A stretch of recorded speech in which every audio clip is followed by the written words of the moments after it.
नमस्कार दोस्तों। विरोधी अब चैन से रहने वाले नहीं हैं। पावर स्टार का मूड अब बन चुका है। जैसा कि आप जानते हैं, कल हुए म्यूजिक से पावर स्टार पवन सिंह का 2022 का पहला देवी गीत सातों बहनियाँ आईली, जो आते ही ट्रेंडिंग कर रहा है।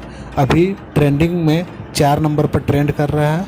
और आपको दूसरी खुशखबरी, पावर स्टार पवन सिंह का दूसरा देवी गीत का पोस्टर अभी रिलीज हो चुका है।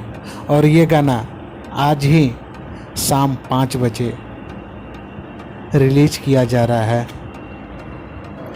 और इस गाने को लिखा है आशुतोष तिवारी जी ने, और इसमें प्यारा सा म्यूजिक दिया है प्रियांशु सिंह ने, और इसके निर्देशक हैं पवन पाल।